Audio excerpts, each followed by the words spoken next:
Hello everyone. இன்றைக்கி நம்ம பார்க்க போகிறது கடையில் இருக்கிற மாதிரி அதே ஃப்ரூட் மிக்சர் எப்படி செய்யலான்னு பார்க்கலாம் வாங்க. அதுக்கு நான் கனிஞ்ச செவ்வாழைப்பழம் 3 எடுத்திருக்கேன். நல்லா கனிஞ்சிருக்கணுங்க, காயாக இருக்கக்கூடாது. இந்த 3 வாழைப்பழத்தை நம்ம அப்படியே ஒரு பெரிய பாத்திரத்தில் நம்ம போட்டுடுறோம். இது வந்து கொஞ்சம் பெரிய பாத்திரத்தில் செய்யுங்க, அப்போ தான் உங்களுக்கு ஈஸியாக இருக்கும். வாழைப்பழத்தை இந்த மாதிரி ஸ்மாஷர் வச்சு நல்லா மசிச்சு விட்டுருங்க. ஒரே ஒரு மாதுளம்பழத்தை நல்லா உரிச்சு எடுத்து அதை ஆட் பண்ணிடுங்க.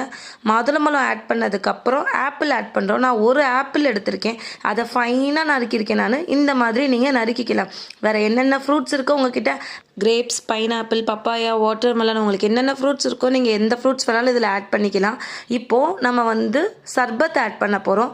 இதில் சர்பத் மட்டும்தாங்க ஆட் பண்ணுறோம், வேறு எதுவுமே ஆட் பண்ணக்கூடாது. நீங்கள் சர்பத் நல்லா உங்கள் ஸ்வீட்டுக்கு ஏற்ற மாதிரி நீங்கள் ஆட் பண்ணிங்கன்னா இந்த கன்சிஸ்டன்சியில் நமக்கு வந்துடும். வாழைப்பழம் நல்லா கனிஞ்சு வந்திருக்கையில் நமக்கு டேஸ்ட் நல்லா கிடைக்கும். இவ்வளோ தாங்க ஃப்ரூட் மிக்சர். கடையில் வாங்கினா ரேட்டு கூட, வீட்டிலே செஞ்சு பாருங்கள், டேஸ்ட்டாக இருக்கும். வீடியோ பார்த்தவங்க லைக் பண்ணுங்கள், ஷேர் பண்ணுங்கள், சப்ஸ்கிரைப் பண்ணுங்கள். செஞ்சு பார்த்துட்டு எப்படி இருந்துச்சுன்னு கமெண்ட் பண்ணுங்கள். தேங்க்யூ ஃபார் வாட்சிங்.